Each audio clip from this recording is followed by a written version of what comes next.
जो मंत्री गए हैं उन्हें कन्नौज का नहीं पता। नवोदय विद्यालय में बच्चों ने आंदोलन किया खाने को लेकर के। क्या देख रहे हैं, आंख बंद करके रह रहे हैं क्या ये लोग? ये वो लोग हैं जिन्होंने कन्नौज बर्बाद कर दिया। ये वो लोग हैं जिन्होंने कन्नौज का विकास रोक दिया। कहने को आईपीएस हैं, लेकिन सबसे बड़े ठग निकले ये लोग। बताओ कन्नौज का पूरा विकास रुक गया कि नहीं रुक गया? आलू की मंडी, आलू की हालत क्या है आज? 1 रुपए का आलू बिक रहा है, बताइए।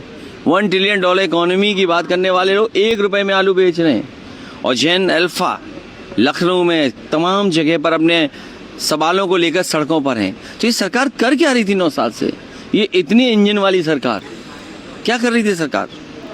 इस सरकार ने अगर ध्यान दिया होता तो शायद इन बच्चों को पढ़ाई अच्छी मिल गई होती, ये भविष्य के बारे में चिंता कर रहे होते, इन्हें सड़कों पर नहीं बैठना पड़ता। मैं इन तमाम बच्चों से कहना चाहता हूँ, कुछ दिनों बाद इसमें बहुत सारे बच्चे 18 साल के हो जाएंगे। इस सरकार को हटाने के लिए वोट करें। विभाजन देश का दिवस जो है आज मनाया गया। तमाम तरह के आरोप जो है विपक्ष पर लगाए गए। कहा कांग्रेस को दोषी बताया गया। संभल को लेकर समाजवादी पार्टी पर भी प्रश्न मुख्यमंत्री योगी। मेरे पत्रकार साथी, मैं एक लोहिया जी की किताब भेजूंगा, मुख्यमंत्री जी वो पढ़ लें। ये वो लोग हैं जो आज़ादी के आंदोलन में नहीं थे। इनसे कहिए कि भाई अपने आज़ादी के आंदोलन की लिस्ट तो दे दें। इन्हें इतना ही प्रेम है तो आज़ादी के आंदोलन की लिस्ट क्यों नहीं देते हैं? और ये किसके साथ थे? ये अंडरग्राउंड थे और अंडरग्राउंड रह करके ये सूचनाएं दे रहे थे अंग्रेजों को।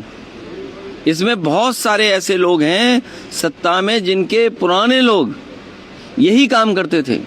इन लोगों पे आरोप हैं और क्योंकि अपने विकास की बात नहीं कर सकते हैं। मेट्रो जहाँ तक जाती है वहाँ से लौट आती है, गोमती साफ नहीं कर पाए, सड़कें सुरक्षित नहीं हैं, गाय जानवरों से सड़कें नहीं बचा पा रहे, अस्पताल ठीक नहीं हैं, आपकी शिक्षा व्यवस्था पूरी ठप हो गई है। शाखाओं में जाने वाले एक दूसरे की शाखा पर आरोप लग रहे हैं। सोचिए आप, मिल बांट के अपनी बात कर लेते, क्यों एक दूसरे पे आरोप लगा रहे हैं? शाखाओं वाले लोग मिल बांट के बात कर लेते हैं। भाई ये बात तो कहीं एक साथ बैठ के चाय पे हो सकती थी। ये अखबारों में एक दूसरे पे आरोप लगा के तो नहीं होना चाहिए था ना। लेकिन कोई बात ऐसी है जिसकी वजह से शाखाओं में ही लड़ाई हो गई है।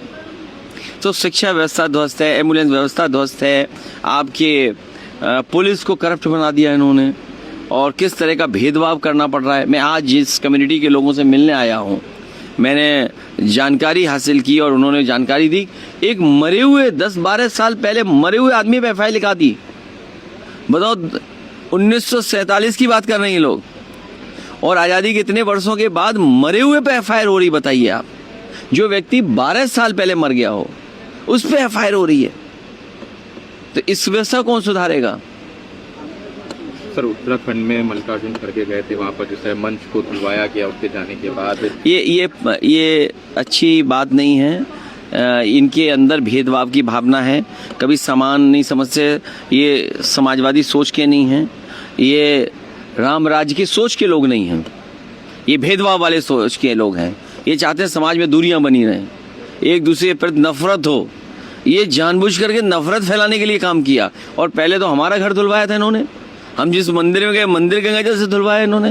जिस मूर्ति के बगल से लेकर के प्रतिमा, उस प्रतिमा को गंगा जल से धुलवाया। ये पुराने इस तरह के काम करने वाले लोग हैं। लेकिन इस बार पीडीएस समाज के लोग एकदम बैठे हुए हैं ईवीएम की बटन दबाने के लिए। चुनाव आएगा, बटन दबेगी और इतनी बुरी हार हारेगी बीजेपी कि जैन जी तो हैं ही हैं, अब जैन अल्फा भी आ गए हैं और बुजुर्गों का साथ तो है ही है। एक रंगी लोगों का पता नहीं लगेगा कहाँ चले गए एक रंगी लोग। सर, राम राज्य की आपने बात करी, एक सवाल राम मंदिर से जुड़ा हुआ है। वहाँ पे जो सीईओ गठन है उसके लिए इंटरव्यू किए जा रहे हैं, तमाम तरह के सवाल पूछे जा रहे हैं कि आप नॉन। देखिए, सीईओ वो बने जिसके अंदर राम भगवान और राम की सब कुछ भावनाएं उसके दिल में हो, दिलो दिमाग में हो। अगर प्रभु श्री राम के प्रति आस्था, भरोसा, विश्वास और श्रद्धा नहीं होगी तो कोई भी बनेगा वो बेईमानी करेगा वहां जाके, क्योंकि इनकी बेईमानी पकड़ी गई है। बेईमानी छिप नहीं सकती है। प्रभु से बेईमानी की है तो कभी ना कभी सजा तो मिलेगी इनको। और ये जो पैसा बांटना चाहते हैं, पाप का पैसा कोई नहीं लेगा, न माताएं बहने लगेंगी। हमारा देश इतना अच्छा है, इतना धार्मिक है कि पाप का पैसा नहीं ले सकता।